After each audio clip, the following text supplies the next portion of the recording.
Woohoo! You feel Look like at a us. conductor? Okay, drive the train, Diana.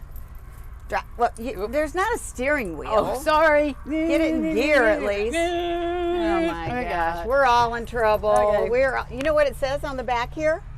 The boss. Woo! Yeah, and I guess that's both of us, isn't it? That I'm going to fight you for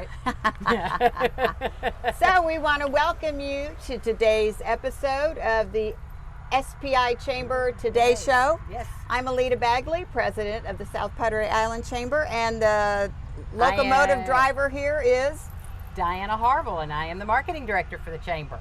And we're super excited to be here today where we are. You might get a little idea, although I don't know, it's probably not an actual one that moves. But yeah, we're going to learn a few things today that we may not have known. But first, of course, we want to talk about chamber events that are coming up. Don't we have one this week? We do. We have a ribbon cutting on Thursday at the Lighthouse Boutique Hotel. Ooh. Lighthouse Square in Port Isabel. I am so looking forward to this one. I have heard wonderful things about all the renovations that they've done and that the rooms are amazing. Yes, that's going to be fun. Y'all make sure you come to that one because 5:30. Yep. 5:30, and it's on the square, the Lighthouse Square, and I'm really excited to see it. I think it's so cool that we've got a boutique hotel now right there on the square. No, that's a perfect location. Yes. Absolutely perfect. You know, we were at the square a few weeks ago when we did the distillery, right. And it's just such a lovely place. And so now you've got a new place that when you have friends come and visit, or maybe just a romantic getaway with your significant other. Yeah. You're right there, check in, enjoy, can walk to dinner, walk and shop. It's it's perfect area. Right. Absolutely perfect area. So make sure you join us tonight at 5:30. It's going to be fun. And we also have another event coming up on October the 18th. We have our member showcase. Yep. So if you guys have not registered for the showcase yet, make sure you do. We can take, it's a lot of fun. It's great exposure for your business. It is. And it'll be at the South Pottery Island Convention Center. We're going to be partnering with them, and we appreciate them so much. So we have several other things coming up, but we'll cover those next week. We have our annual meeting, of course, and our gala. So read your emails, check your Facebook postings from the chamber, look at your newsletter every Friday because that's got all the good things that are going on around town, plus a lot of interesting chamber information for you. Yes, absolutely. So, well, you know, it's time to go in, and I just feel really bad about telling Diana to climb off of this monster. No, she doesn't. On camera, but no, she doesn't. Yeah. Guess what? It's her favorite part of the show. I know. Right? We've all gotten that now. I know. Not a problem. Okay. All right. See you guys next week. Now don't and watch me. Because it probably won't be graceful. Oh, it was graceful. I am so impressed. All right, Diana. Oh. Diana is now behind the camera where she needs to be. Of course, we all know that. But we are really happy today to be here speaking with Norma Torres, and we are at the Brownsville Rio Grande Railroad. Is that correct, Norma? International Railway. International Railway. All right. Well, thank you so much for allowing us to come in today and visit with you. And I think, you know, a lot of us have heard about the railway, but I think maybe we're not exactly sure what it does. I know the chamber leadership class used to come here when leadership was still on. I remember, I think, Norma, it's been at least 10, 12 years since I was here, and it was so interesting to learn about what the railway does and some of the history of it. So maybe you want to share a little of the history with us, if you would. Okay, well, yeah, the BRG was created back in 1984. So in 1982, the Union Pacific notified the port they would no longer service the Port of Brownsville. So the port commissioners, port director went out for some bond money, and they got a $2 million bond and created the BRG. And the operation started in February of 1984. That's when the BRG started. It had 12 employees. It moved an average about 300 cars. I came to work here in 1989 as a contract employee and was actually a full-time employee on January 1st of 1990. At that time, I did the customer service. Again, the railroad only had 12 employees. We worked Monday through Friday, daytime hours. Well, now, and let's go a little bit back because, so the port, it's a component of the Port of Brownsville. In August of 2014, the port entered into a master franchise agreement with Omnitrax, which is a holding company for short line railroads. Omnitrax. Okay. They have a total of 24 short line railroads all over the place, and took over the operations, bought out all the assets under the franchise agreement, and then took over the operations. Okay. So we operate under a private company, which is Omnitrax now. Okay. And what is short line as opposed to long line? Well, a class one. So class one is like Missouri Pacific, Burlington Northern, CP, the big railroads. Okay. Short line, they call us short line railroads. We're smaller. We, like BRG's only 50 miles of track. Okay. So what we call ourselves is we actually do all the work. We do all the switching. We prepare the trains for the class ones, and then they do the long haul. Okay. So they take it the long traffic. So we just go 6 miles to the Olmito to the UP yard. Okay. So that's what a short line. There's I believe there's 546 short lines, and Omnitrax has 24 of those. So again, we started working under the agreement under a private company. Our average car loads now is about 6,000 cars per month. 6,000 per month, yes. And it was 300. It used to be 300 back in the 90s. My goodness.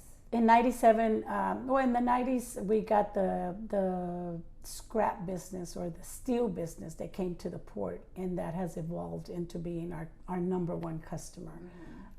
They probably do 60% of our annual car loads, which is all the steel slab that comes from Brazil, comes in by water, goes out by rail.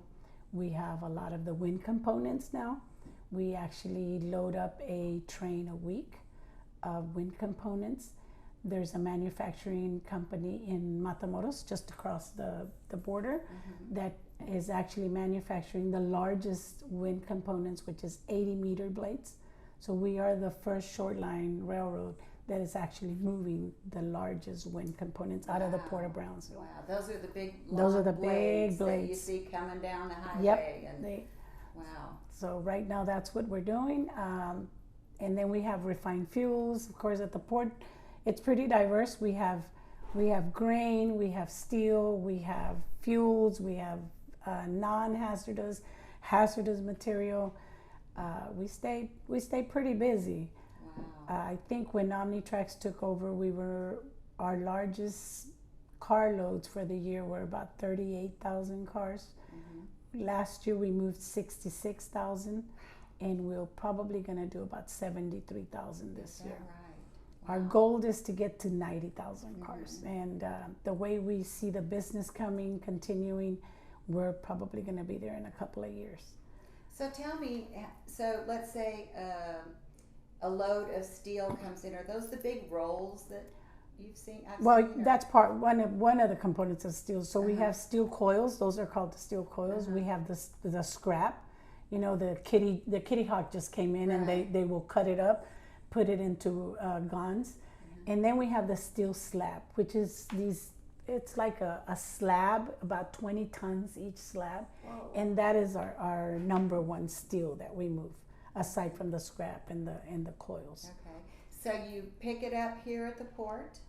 They offload it from the vessel. Okay. The stevedores offload it from the vessel. They put it on the patios, and then they load them up into the rail cars. Okay, and then you take the rail cars to Mexico. So 87% of those 66,000 cars we moved last year goes into Mexico. Okay. So the wind components are northbound. We've got some vegetable oil, a couple of refined fuels that come northbound. When I say northbound, those are coming from the north, but 87% of our loads go south, into the Monterey area. Okay. So how many employees do you have now? So we have 42 employees. Okay, all right. And now we're 24/7. 24/7. Yeah, 7 days a week. Wow. So, yeah. And so when they unload and put them on the patio, is that what you called it? Patio. So then it's your responsibility to load them onto the... No, we just place cars. That's the Okay. stevedores. So Okay. there's 3 stevedores at the Port of Brownsville. 2 are non-union and 1 is non-union. Mm-hmm. So the non-union stevedore, which is Gulfstream Marine, they're the ones that do all the offloading of the slabs, put them on the patios, and then load them on the rail cars. And they load them on the They rail load cars. them on the rail Okay. cars, yes. Wow. Who knew? That it's just, all of this is going on 24/7. Oh, yeah. It's just amazing the amount of activity here at the port, and that you're such a big part of it. And I understand that you hold the title as being the first woman, only woman. First female woman to be a president of a short line railroad back in 2000 when I was promoted to president of the BRG. All right, Railroad. you go, girl. All right, we're proud of you. That's really exciting. And so, what are you're planning on growing? You said you're looking at getting up. So how does that going to work? Well, we've been doing some infrastructure. Of course, we got to build more tracks. We just completed an expansion of a south yard. So it actually can hold three trains of 90. It's 3 tracks of 90 cars to be loaded. Mm-hmm. We just completed 3 more tracks on one of our other yards, which is Palo Alto Yard, which another 75 car capacity. And we'll continue as business grows. We'll have to continue increasing our infrastructure. Mm-hmm.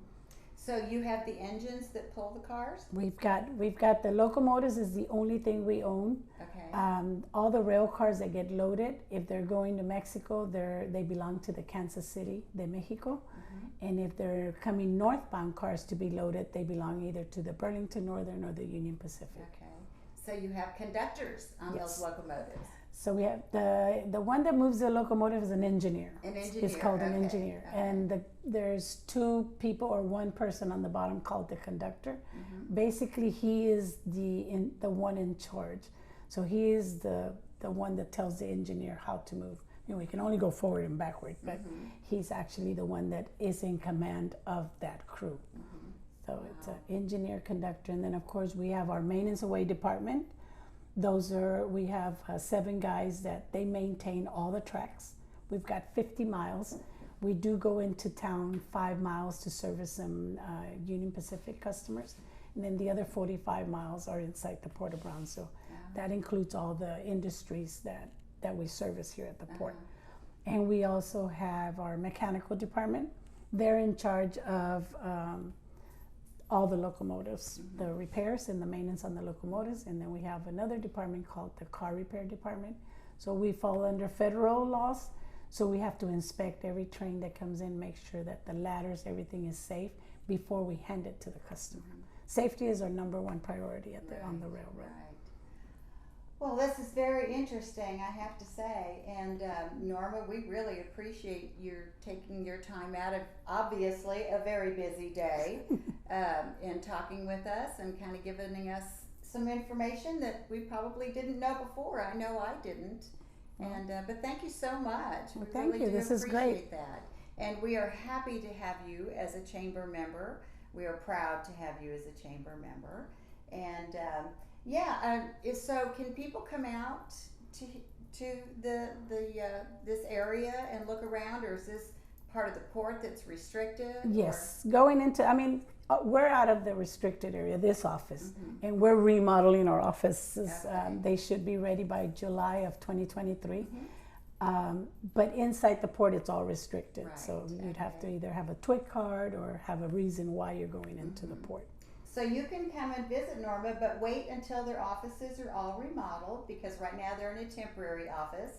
And again, we appreciate you taking the time. Very interesting, and congratulations on your position as being the first. Are you still the only woman? No, there's a few now. Okay. There's a few now. She was the first. There She is a was the few first. now. All right. Well, Norma, thank you so much. Thank you. And come visit us at the chamber. We will. All righty. We'll see y'all next week. Y'all take care.